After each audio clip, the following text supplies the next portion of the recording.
30 ឆ្នាំនៃឧត្តមភាពនិងនវានុវត្តន៍30 years of excellence and innovation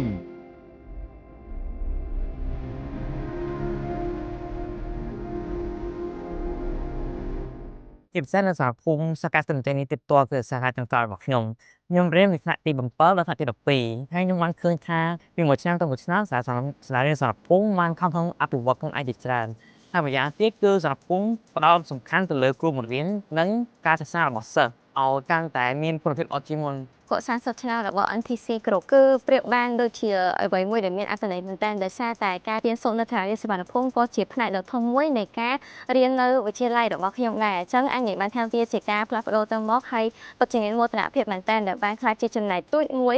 ចូលរួមជាមួយនឹងនិស្សិតដទៃទៀតជាមួយនឹងលោកគ្រូអ្នកគ្រូក៏ដូចជាបុគ្គលិកផ្សេងៗទៀតនៅក្នុងការធ្វើឲ្យសាលារៀនសុវណ្ណភូមិធ្វើឲ្យ NTC គ្រប់កាន់តែមានកេរ្តិ៍ឈ្មោះល្បីល្បាញនិងមានសមិទ្ធផលល្អ ក្នុងដំណើរដែលខ្ញុំអាចចូលរួមជាមួយនឹងការគម្រប់ខួប30ឆ្នាំរបស់ NTC Group ជាដំបូងគឺខ្ញុំសូមអរគុណទៅដល់លោកគ្រូអ្នកគ្រូដែលគាត់បានផ្ដល់នៅឱកាសឲ្យខ្ញុំនៅក្នុងការធ្វើបទសម្ភាសន៍ជាមួយនឹងដំណើរនៃការគម្រប់ខួប30ឆ្នាំរបស់ NTC Group ដោយខ្ញុំពិតជាមាននូវសេចក្តីសោមនស្សរីករាយខ្លាំងមែនទែនហើយនេះក៏បានសូមបញ្ជាក់ថាអតីតសិស្សានុសិស្សម្នាក់នៃសាលារៀនសុវណ្ណភូមិគឺពិតជាអាចធ្វើបានហើយពិតជាមាននូវសក្តានុពលនៅក្នុងការអភិវឌ្ឍខ្លួនឲ្យបានរីកចម្រើន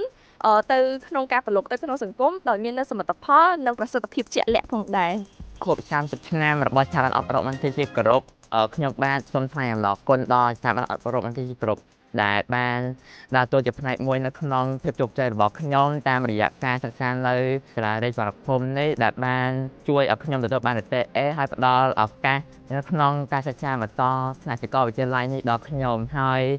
សូមជូនពរដល់ស្ថាប័នអប់រំ NTC គ្រប់ទទួលបាននូវជោគជ័យក្នុងឱកាសបន្តខាងមុខនេះជាពិសេសនៅក្នុងការប្រឡងសញ្ញាបត្រមធ្យមសិក្សាទៅរយៈភូមិឆ្នាំ2026ហើយនឹងអបអរសាទរចំពោះវឌ្ឍនភាពរយៈពេល30ឆ្នាំនេះ 30 ឆ្នាំនៃឧត្តមភាពនិងនវានុវត្តន៍30 years of excellence and innovation